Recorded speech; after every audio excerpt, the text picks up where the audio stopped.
Britishers यानी कि अंग्रेजों के भारत आने से पहले यहाँ का लिटरेसी रेट 97% था। और वो क्यों था? क्योंकि पहले एजुकेशन जो थी वो फ्री ऑफ कॉस्ट होती थी और दूसरी बात है प्रैक्टिकल होती थी, यानी अगर आपने तब पढ़ाई की हुई होती तो आपको एक काबिल इंसान बोल सकते थे। लेकिन आज के टाइम में ऐसा नहीं है। बहुत से लोग हैं जो रट्टा मार मार के कई डिग्री लिए बैठे हैं, लेकिन उनको जिंदगी की प्रैक्टिकल नॉलेज बिल्कुल भी नहीं है। देश की शिक्षा पद्धति ही देश का भविष्य तय करती है, क्योंकि यंगस्टर्स ही देश की रीढ़ की हड्डी होती है। अब अगर उन्हें ही सही से एजुकेशन नहीं मिलेगी तो देश कहाँ से ग्रो करेगा? अब भारत में 25 साल की उम्र से कम के जो टोटल ग्रेजुएट्स हैं, उनमें से 42.3% अनएम्प्लॉयड है। इंडिया में लाखों के नंबर्स में लोग इंजीनियरिंग और MBA जैसे कोर्सेज करते हैं, लेकिन एक अच्छी पेइंग जॉब कितनों को मिलती है? आए दिन बच्चों के आत्महत्या करने की खबरें आती रहती है। पढ़ाई का उन पर इतना प्रेशर है, लेकिन वो पढ़ाई किसी काम की भी नहीं होती। क्या ये किसी ने सोचा है? देखिए, ये जो एजुकेशन सिस्टम आज हमें मिला है, ये हमारा खुद का नहीं है, ये ब्रिटिशर्स का दिया हुआ है, जो आज तक हम चलाए जा रहे हैं। हमारे पहले का एजुकेशन सिस्टम बिल्कुल अलग था। उस समय भारत में गुरुकुल एजुकेशन सिस्टम हुआ करता था, जहाँ फ्री में सभी बच्चों को पढ़ाया जाता था और उन्हें हर तरह की आर्ट और स्किल्स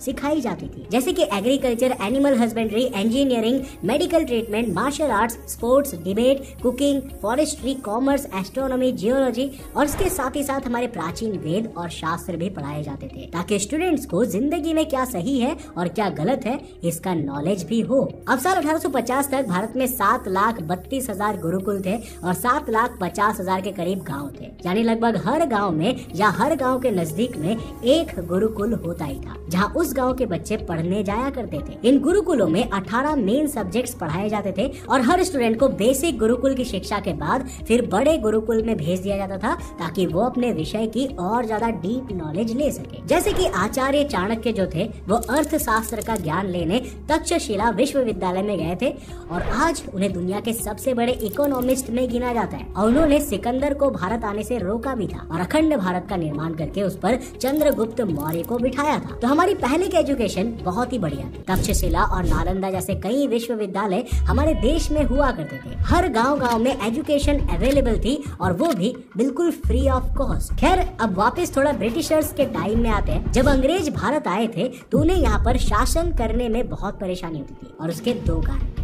पहला, कम्युनिकेशन, क्योंकि यहाँ के लोगों को अंग्रेजी नहीं आती थी और अंग्रेजों को हिंदी नहीं आती थी। और दूसरा, अंग्रेजों को लेबर और क्लर्क्स की बहुत ज्यादा जरूरत थी, यानी ऐसे लोग जो उनके अंडर में चुपचाप काम करें, उनके ऑर्डर्स को फॉलो करें। तब यहाँ पर लॉर्ड मैकोलाय को भेजा गया और उसने 1835 में यहाँ इंडियन एजुकेशन एक्ट लागू कर दिया, जिसके तहत एंशिएंट गुरुकुल एजुकेशन को बैन कर दिया गया, संस्कृत को बैन कर दिया गया और इंग्लिश एजुकेशन को शुरू किया गया। अंग्रेजों ने भारत में गुरुकुल बंद करवाकर इंग्लिश कॉन्वेंट स्कूल्स खोल दिए, गुरुकुलों को जला दिया गया, वहाँ के आचार्य को जिंदा जला दिया गया या जेल में बंद कर दिया गया। मैकलॉय ने अपने एक स्टेटमेंट में कहा था कि अगर भारत पर हमेशा राज करना है ना, तो यहाँ की एंशिएंट एजुकेशन को खत्म करना होगा और अपनी इंग्लिश एजुकेशन सिस्टम लागू करनी होगी। इसके बाद जो भी इंडियंस उन इंग्लिश के कॉन्वेंट स्कूल से पढ़कर निकलेंगे, वो दिखने में तो इंडियन होंगे, लेकिन दिमाग से वो अंग्रेजी होंगे और अंग्रेजों के हित में ही काम करेंगे। तो जिस एजुकेशन सिस्टम को बनाया ही इसीलिए गया हो कि लोगों को अपना गुलाम बनाया जा सके,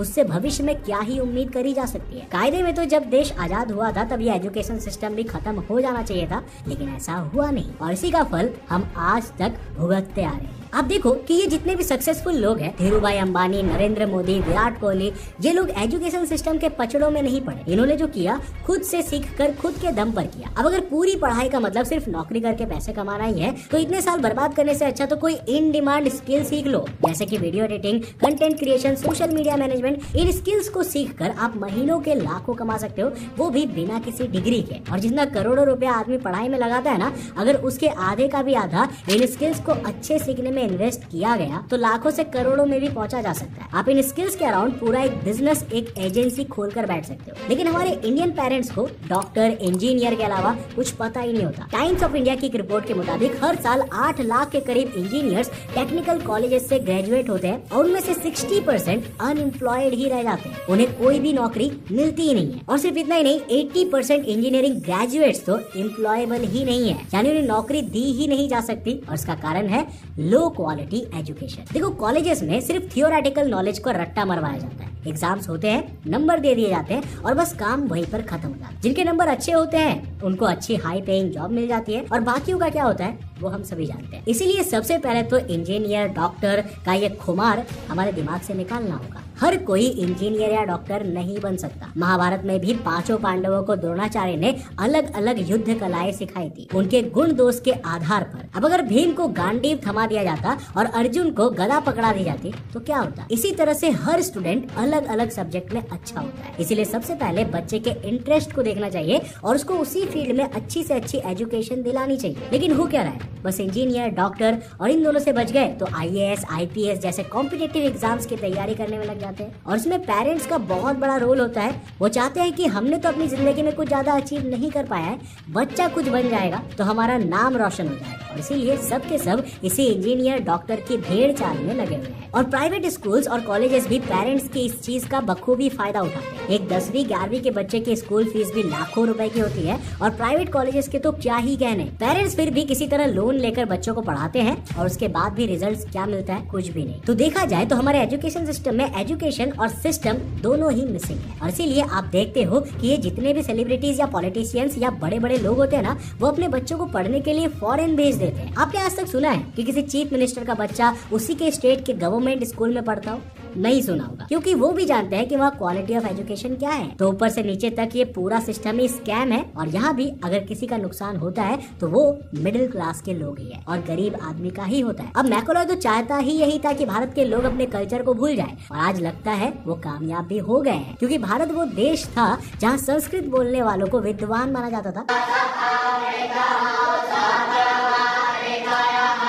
लेकिन आज इंग्लिश बोलने वालों को वो उपाधि दी जाती है। अगर आप इंग्लिश बोलना नहीं जानते तो आपकी कम्युनिकेशन स्किल्स पुअर है। भाई अगर इंग्लिश बोलने से ही आदमी बड़ा होता तो फिर नीरज चोपड़ा जैसे खिलाड़ियों को आप क्या कहोगे? नीरज जब इंटरव्यू देते हैं तो हिंदी में देते हैं। स्टोरी हिंदी में पूछ लो जी। हिंदी में पूछे भाई, क्योंकि उनका मेन काम है अच्छे से खेलना, ना कि अच्छी इंग्लिश बोलना। देखो, इंग्लिश बोलना या सीखना कोई बुरी बात नहीं है, लेकिन उसको एक स्टेटस सिंबल बनाना कहाँ तक ठीक है। तो हमें आज ये डिसाइड करना होगा कि क्या हमें ब्रिटिशर्स के बनाए हुए एजुकेशन सिस्टम पर भेड़ों की तरह चलना है या फिर अपना दिमाग लगाकर खुद से सीखना है। आई होप आज के इस वीडियो से आपको बहुत कुछ सीखने को मिला होगा और ये कहीं ना कहीं आपको वैल्यूएबल लगा होगा। अगर लगा तो इस वीडियो को लाइक जरूर करना और अपने फ्रेंड्स और फैमिली के साथ जरूर शेयर करना। अगर आप नए हो चैनल पे तो चैनल को सब्सक्राइब करने के साथ साथ नोटिफिकेशन बेल ऑन कर देना। अब